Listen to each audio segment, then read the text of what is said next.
बिस्मिल्लाहिर्रहमानिर्रहीम अस्सलाम वालेकुम। आज हम मेथी आलू बनाएंगे। मेथी पालक का साग और आलू डाल के बहुत मज़े का बनता है, बहुत टेस्टफुल होता है।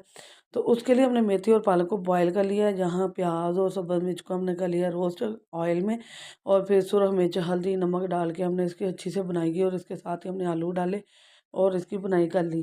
तो अब वो जो हमने मेथी पालक की थी हमने बॉयल, वो हमने नमक डाल के बॉयल की थी और उसका हमने पेस्ट बना लिया। अब हम क्या करेंगे, आलू भी थोड़े कच्चे हैं तो अब हम इसे दम पे रख देंगे 15 से 20 मिनट। तो अब हमने मिक्स किया और आलू हमारे तैयार, और हमारी मेथी भी अल्हम्दुलिल्लाह तैयार हो चुकी है। इंतहाई मज़े की, इंतहाई लजीज ये सालन बनता है। फुल वीडियो देखना चाहते हैं तो मेरे डेली फूड की लॉन्ग वीडियो पर आए, इंशाल्लाह आपको बहुत मज़ेदार ज़बरदस्त और मज़े मज़े की रेसिपियाँ मिलेंगी। तो आपने क्या करना है, लाइक शेयर सब्सक्राइब करना है, बेल के बटन को ऑल पर सेट करना है। इससे आने वाली वीडियो का नोटिफिकेशन सबसे पहले आपको मिलेगा।